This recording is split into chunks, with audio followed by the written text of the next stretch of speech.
Movie की शुरुआत में हम देखते हैं कि न्यूज़ में हर तरफ डीप सी माइनिंग से रिलेटेड अफवाहें फैल रही हैं और अजीब चीज़ें बहुत बार डीप सी में देखी गई हैं जो माइंस और ड्रिल्स को तबाह कर रही हैं। अगले ही सीन में हमें केपलर माइन नामक एक डीप सी माइनिंग ड्रिल को दिखाया जाता है। वहां पर हम मूवी की मेन लीड नोरा को देखते हैं। उस टाइम पर सारा क्रू सो रहा होता है। नोरा कहती है कि समुद्र के इतने नीचे हर समय अंधेरा रहता है तो पता नहीं लगता कब रात है और कब दिन। जब आपको नींद आती है आप तब सो जाते हो। वो अपना मुंह धो रही होती है, तभी उसे पानी की आवाज आती है और वो पीछे जाती है और देखती है कि उनके अंडर वाटर माइंड की छत से पानी टपक रहा है। और जब तक वो उसे देखकर कुछ समझ पाती तब तक आसपास बहुत बड़ा धमाका होता है और अंदर बहुत सारा पानी भरने लगता है। नोरा भाग के सारे क्रू को जगाने की कोशिश करती है, लेकिन पानी बहुत तेज भर रहा होता है और पूरा माइंड पानी में ढहने वाला होता है। उसके साथ बस एक और क्रू मेंबर रॉड्रिगो ही उठकर माइन के दूसरे डोर की तरफ भाग पाते हैं और डोर बंद करने की कोशिश करते हैं। नोरा डोर को बंद करने वाली ही होती है, तभी वो देखती है कि और क्रू मेंबर्स डोर की तरफ जान बचाने के लिए भाग कर आ रहे हैं। पर केपलर ड्रिल को बहुत ज्यादा डैमेज हुआ है तो रॉड्रिगो नोरा से कहता है कि जल्दी गेट बंद करो, वरना पूरा स्टेशन पानी से भरकर खत्म हो जाएगा। वो लोग वैसे भी नहीं बच पाएंगे, तो नोरा हिचकिचाकर गेट बंद कर देती है और फिर प्रेशर की वजह से वहां पर भी एक एक्सप्लोजन हो जाता है। लेकिन वो दोनों हिम्मत करके उठते हैं और फिर नोरा सिस्टम में देखती है कि केपलर ड्रिल 70% से ज्यादा नष्ट हो चुका है। तभी उनके अंडरवाटर जहाज के बाहर से अजीब सी आवाजें आती हैं और रॉड्रिगो पूछता है क्या सच में केपलर अर्थक्वेक से ही टूटा है। फिर नोरा और रॉड्रिगो वहां से जाने का रास्ता ढूंढते हैं। क्योंकि उनका पूरा ड्रिल और रास्ते तबाह हो चुके थे तो उन्हें एक छोटी सी जगह दिखती है जहां से वो दूसरी साइड जा सकते हैं। नोरा और रॉड्रिगो उस जगह से जाने ही वाले होते हैं, तभी उन्हें नीचे से किसी के चिल्लाने की आवाज आती है।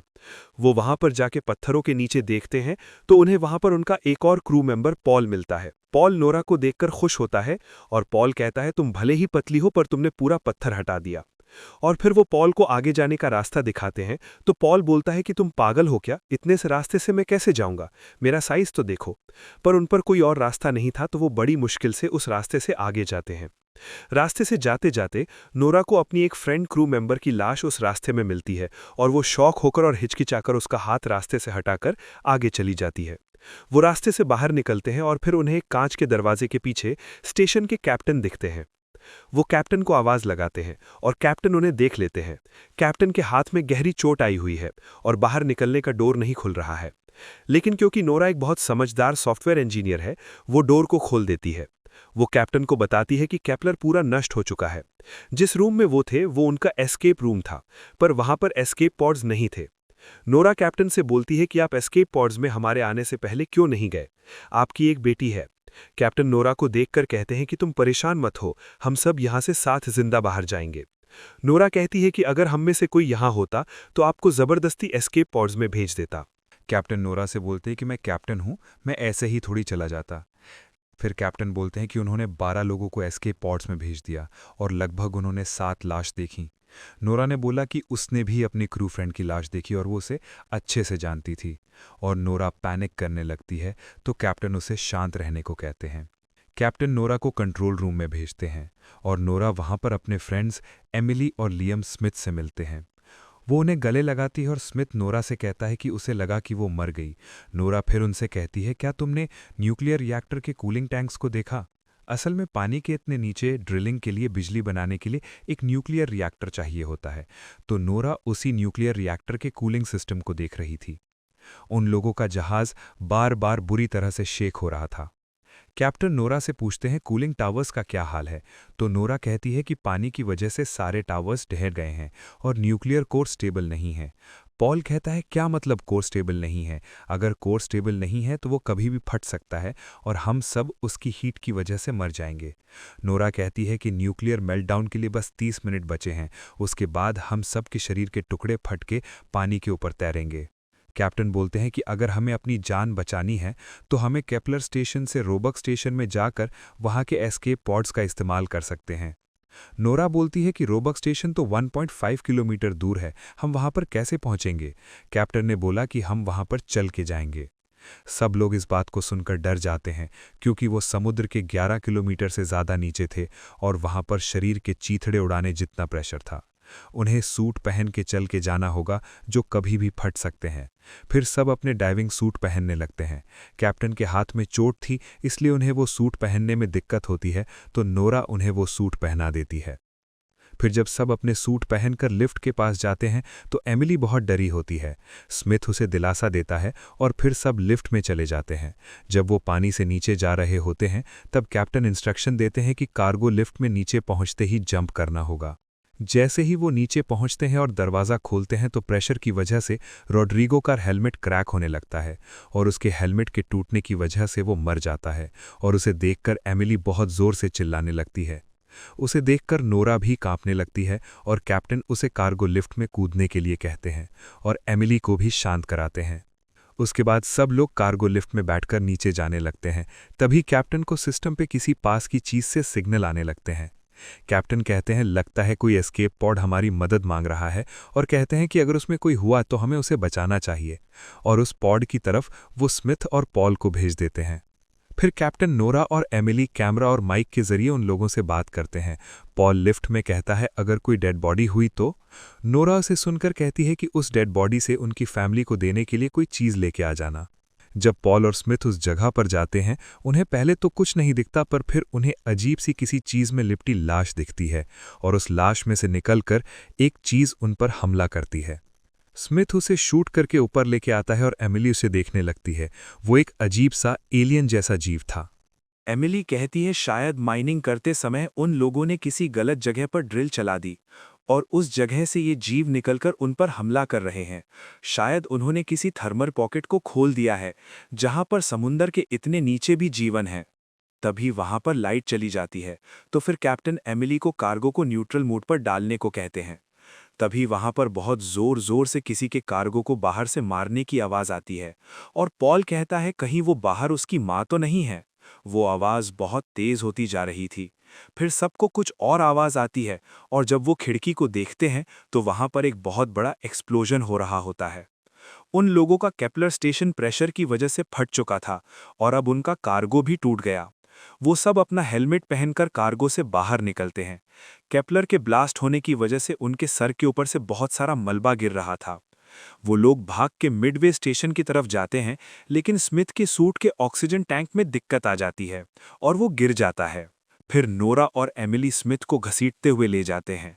वो लोग दौड़ते हुए मिडवे स्टेशन पहुंचते हैं और वहां पर जाकर स्मिथ का हेलमेट तुरंत खोलते हैं, जिससे स्मिथ सांस ले पाता है। पॉल सबसे कहता है कि बाहर कुछ तो है और वो तुम सबने देखा, और कहता है कि हमने ज्यादा खुदाई कर दी तो कुदरत हमसे नाराज है। तभी जहाज में किसी चीज के गिरने की आवाजें आती हैं। कैप्टन बोलते हैं घबराओ मत, ये बस मलबे के गिरने की आवाजें हैं। कैप्टन स्मिथ की कंडीशन पूछते हैं। कैप्टन कहते हैं कि वो आधे रास्ते आ चुके हैं और फिर सब लोग रोवर पे बैठकर एक टनल में से आगे जाते हैं।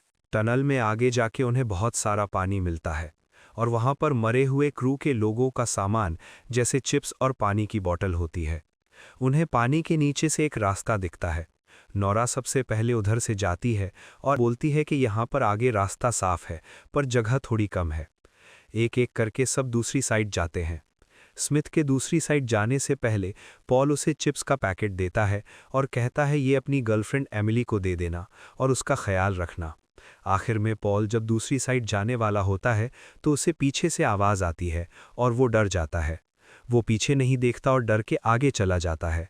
वो पानी की दूसरी साइड पहुंच ही गया था, लेकिन उसका पैर बीच में फंस जाता है और सब लोग उसे ज़ोर से खींचकर निकालने की कोशिश करते हैं। वो दूसरी साइड पहुंच भी जाता है, लेकिन उसकी केबल पीछे अटक जाती है। पॉल कहता है कि पानी में कोई आधा इंसान और आधा राक्षस जैसा कुछ था। तभी पॉल को पीछे से कोई जोर से खींचता है और सभी लोग उसे पकड़ लेते हैं। वो पूरे दम से पॉल को बचाने की कोशिश करते हैं, पर वो चीज़ पॉल का सूट खोलकर उसका पैर पकड़कर उसे सूट में से ही बाहर खींच लेता है, जिससे उसका पूरा मुंह टूट जाता है और उसके सूट में खून ही खून हो जाता है। एमिली और सब मेंबर्स उसे देखकर घबरा जाते हैं और वहां से भाग जाते हैं। फिर हमें दिखाया जाता है कि कैप्टन रेडियो पर हेल्प मांग रहे हैं और नोरा अपने हाथ में पॉल का एक सॉफ्ट टॉय लेकर बैठी थी, जिससे पॉल अक्सर बातें करा करता था।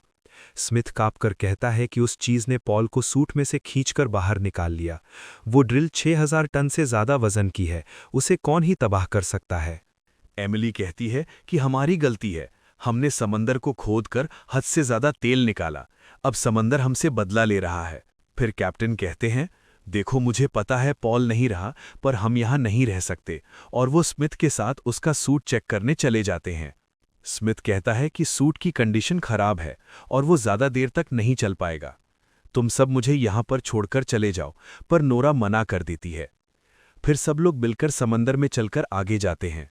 वहां पर बिल्कुल अंधेरा होता है, तो वो लोग अपने इंफ्रारेड कैमरा ऑन कर लेते हैं, और फिर जब कैप्टन नोरा की तरफ देखते हैं तो उन्हें एक राक्षस जैसा जीव दिखता है। तभी वहां से स्मिथ गायब हो जाता है और सब स्मिथ को चिल्लाकर ढूंढते हैं। वो देखते हैं कि वो राक्षस स्मिथ को घसीट कर ले जा रहा है। वो स्मिथ को बचाने जाते हैं। उन्हें स्मिथ दिखता है और वो वहां पर जाते हैं। तभी वो राक्षस दोबारा आकर स्मिथ को ले जाता है। नोरा उसे बचाने जाती है, तभी उसके सर पर मलबे का टुकड़ा लग जाता है और कैप्टन भी उस टुकड़े के अंदर फंस जाते हैं।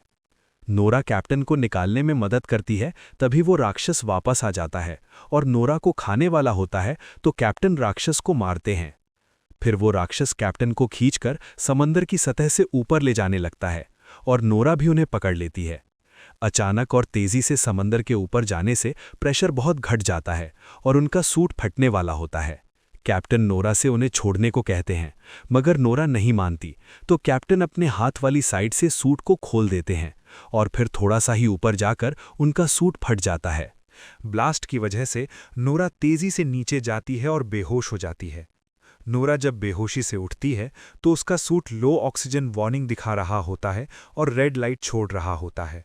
नोरा जब अपने बगल में देखती है तो उसे वो राक्षस दिखता है और वो डर से वहां से दूर जाती है। ऑक्सीजन कम होने की वजह से उसका सूट आवाज कर रहा होता है और उसे जब अपने पास उनकी दूसरी शेपर्ड ड्रिल दिखती है तो वो वहां चली जाती है। ड्रिल के अंदर आने के बाद वो अपना हेलमेट उतारती है और खांसने लगती है। वो अपना सूट उतार के बैठती है और रोने लगती है। वो रेडियो के जरिए एमिली और स्मिथ से बात करने की कोशिश करती है, लेकिन उसे कोई जवाब नहीं आता। नोरा फिर वहां पर एक क्लोजेट खोलती है और उसे उसमें कैप्टन का सूट मिलता है और उनकी बेटी का बहुत साल पुराना 14 साल की उम्र वाला आईडी मिलता है। नोरा को हेलुसिनेशंस और गुस्सा आता है। वो वहां पर ऑक्सीजन सिलेंडर ढूंढने लगती है। उसे एक मेटल बॉक्स मिलता है जिसमें एक फ्लेयर गन होती है। वो फ्लेयर गन लेकर वापस से रोबक स्टेशन की तरफ बढ़ती है। वो सूट के रेडियो में एमिली और स्मिथ से बात करने की कोशिश करती है, तभी उसे अचानक से एमिली की आवाज़ आती है, जिसमें वो स्मिथ से अपने प्यार का इजहार कर रही होती है। नोरा भाग के एमिली को ढूंढने लगती है और जब उसे एमिली मिलती है वो पैनिक अटैक में होती है और स्मिथ को ले जा रही होती है। नोरा उसके पास आती है तो एमिली चिल्लाती है और फिर नोरा को देखकर शांत हो जाती है। नोरा पूछती है स्मिथ को क्या हुआ। एमिली बोलती है वो अभी जिंदा है। नोरा उसे दिलासा देती है और फिर वो स्मिथ को लेकर रोबक स्टेशन की तरफ जाने लगते हैं। वो रास्ते में अपने पेट डॉग्स के बारे में बात करती है। नोरा बताती है कि उसका पेट डॉग जब भी उसे परेशान करता है तो वो उसे जेम्स बुलाती है। नोरा फिर कहती है कि जेम्स उसके फियोंसे का नाम था। एमिली पूछती है क्या तुम्हारा ब्रेकअप हो गया, तो नोरा कहती है कि बिल्कुल नहीं। जेम्स और स्मिथ बेस्ट फ्रेंड्स थे। एक दिन जेम्स ने नोरा से डाइविंग के लिए जाने को कहा तो नोरा में काम की वजह से मना कर दिया। जेम्स अकेला चला गया, लेकिन वो बहुत देर तक नहीं आया। नोरा ने सर्च टीम को बुलाया, लेकिन उसकी बॉडी कभी नहीं मिली। नोरा एमिली से बोलती है कि तुम मेरी तरह हिम्मत मत हारना, स्मिथ को कुछ नहीं होगा, और वो आगे जाने लगते हैं। जब वो लोग रोबक स्टेशन पहुंचते हैं तो उन्हें वहां कुछ अजीब दिखता है। वो जब लाइट्स ऑन करते हैं तो वहां हजारों राक्षस सो रहे होते हैं। नोरा बोलती है दरवाजा बिल्कुल सामने है। एमिली कहती है लगता है ये गहरी नींद में है, और फिर वो लोग शांति से उनके बीच में से आगे जाने लगते हैं। तभी अचानक से एमिली का सूट आवाज करने लगता है और नोरा को उनमें से एक जीव पकड़ लेता है। नोरा एमिली से भागने को कहती है और वो राक्षस नोरा को पकड़कर खाने लगता है। वो नोरा को आधा निगल लेता है, लेकिन नोरा उसके अंदर फ्लेयर गन चलाकर उसको फाड़कर बाहर निकल आती है। बाहर और भी बहुत राक्षस होते हैं, लेकिन नोरा को एक और अजीब आवाज आती है और ऊपर एक परछाई खड़ी दिखती है। नोरा उधर फ्लेयर गन चलाती है तो उसे वहां बहुत बड़ा राक्षस जैसा जीव दिखता है। उस जीव का साइज पूरी ड्रिल का भी डबल था। वो एक प्राचीन जीव था जिसको कुथलू नाम से जाना जाता था। नोरा की आंखें उसे देखकर खौफ से भर जाती हैं और वो वहां से भागने लगती है। वो जीव नोरा पर हमला करता है और वहां पर बहुत बड़ा ब्लास्ट होता है। नोरा के सूट का ऑक्सीजन भी खत्म हो जाता है और नोरा बेहोश हो जाती है। लेकिन तभी वहां पर एमिली आके नोरा को खींच के रोबक स्टेशन के अंदर ले जाती है। नोरा का हेलमेट खुल नहीं रहा होता, तो एमिली उस पर सिलेंडर मार मार कर उसे तोड़ देती है और नोरा सांस ले पाती है।